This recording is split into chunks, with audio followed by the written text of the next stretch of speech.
G'day guys, Jonno here from JNA Downunder. Just tonight sitting around the campfire, just have a bit of a chat to a little bit about myself.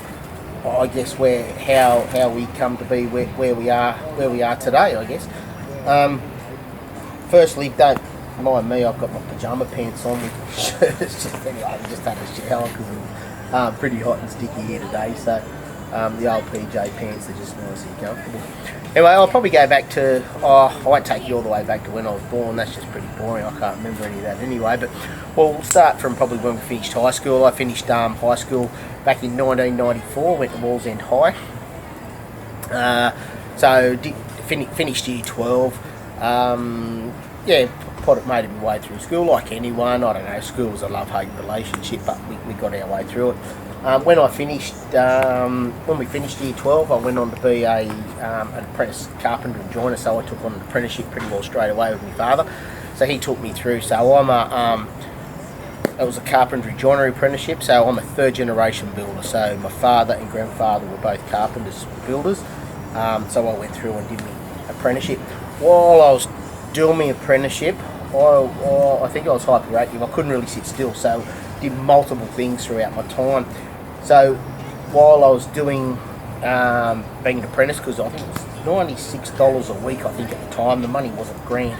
I was a DJ, so I used to do weddings, parties, school discos and all that sort of stuff. So I was only a kid. I'll throw up a photo of me when you can see me when I was doing them. I think I look about 10 years old, but I was actually like 17, 18 at that time doing these discos. So I did that while I was doing my trade. I also worked as a deckhand on boats, so used to work on the boats as a deckie. Got me coxswain's tickets to drive and operate the boats throughout time. I haven't really ventured down the boating path. We do have a boat today, but I haven't ventured down it. Then once I finished my trade, carpentry and joinery course, I went on to do my builder's licence and got my builder's licence, which I did through TAFE, which was I did that at night time while I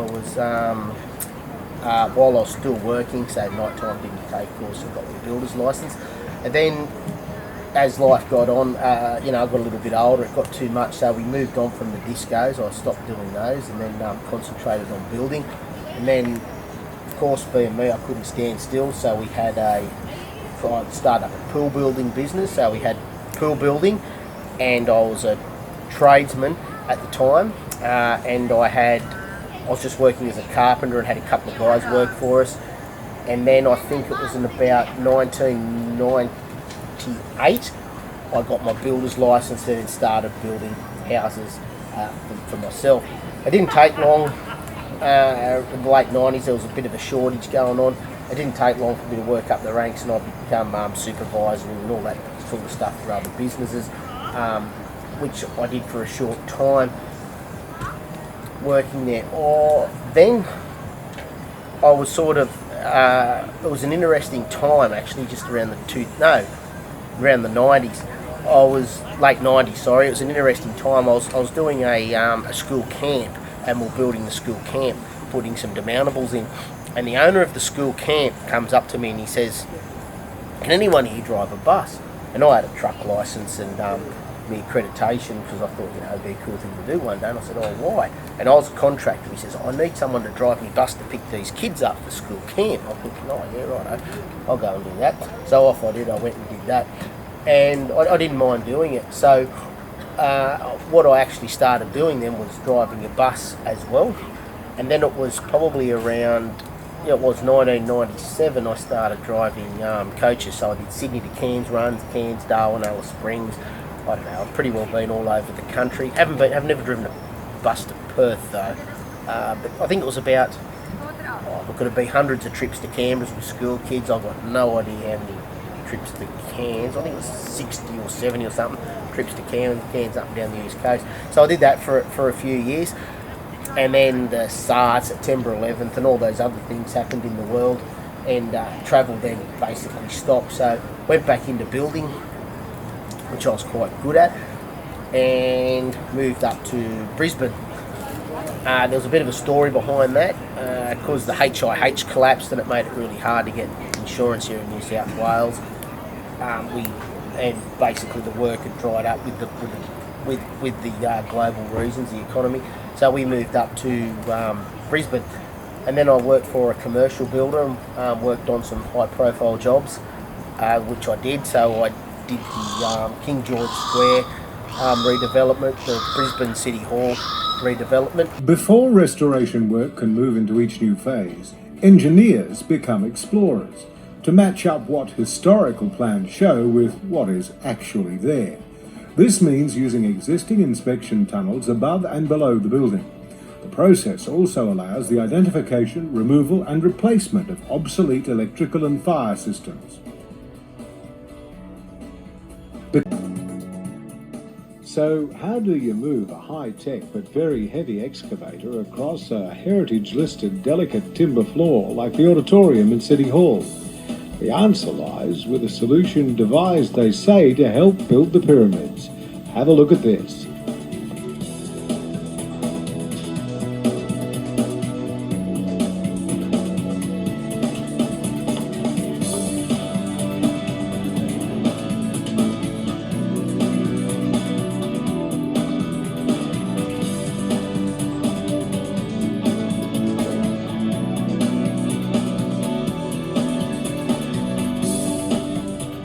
You've got a lot more things to take care with, like your confinements, slewing around, and heights as well. Especially down when we're down in the basement, you had a lot of beams coming through, so you saw me ducking under the beams, so you had a lot of that stuff to contend with as well. Yeah, didn't think I was going to make it through that last doorway. Oh, very nervous. Yeah, when you started hearing stuff creaking and that, yeah, I was very nervous. Yeah, but Jonno was saying it's all right, so it's cool. If the boss says it's cool, it's cool. They were quite big jobs. I was the site manager on those, and I obtained my builder's licence in Queensland. Now Queensland's a bit different to New South Wales. They have an open builder's licence, so I had to go back to school and do engineering to get qualified for that, which I did, and then got the builder's licence there in Queensland as well. So anyway, it's a bit of a full-on life. And then we had the global the global financial crisis, what they called it, in 2010, because I'd left the commercial builder I was for and started for myself. It was just the wrong time, but we had a couple of partners to go out. It was the wrong time for us to go out and work on our own, because it was just too hard to move forward with the global financial crisis, and of course there was lots of people that didn't pay. So I ended up then going and working in the Kimberleys building. So I left Queensland, went into the Kimberleys. I was a state manager for a company, and we built the Aboriginal communities. So they had the big floods go through in 2011. We built the Aboriginal communities for Balgo, Billaloona, Warman. There was a few there. We did El Questro Resort, Medical Centre in Kununurra. So I did a couple of those projects. If you ever work remote, doing that for a couple of years, just sort of, you sort of had enough of that. So come back to the coast, and then we basically started up JNA Developments, which is what we've got now, which was Ange and I. We started that up, I think, in about 2014. We started up JNA Developments, and then we also had the opportunity to start up SHB Building Suppliers, which was building supply. We had Synergy Tiles, so we supplied tiles, and we had Hard Earthworks as well. So we used to have all of our trucks. They had their self-mounted forklifts and all that sort of stuff that they bring on the building materials. Earthworks, we had all the moving equipment, and so on and so forth. We also used to do training sessions to help people, to show people how to install new products that come to the market, all those sorts of things, as well as doing our building works. So our building works predominantly is local government. So we're federally accredited for $10 million. So we can do state and federal government work. So we do a lot of work for councils, governments, etc. And we also do top-end houses and multi-residential. Then when COVID hit, we decided to downsize the business.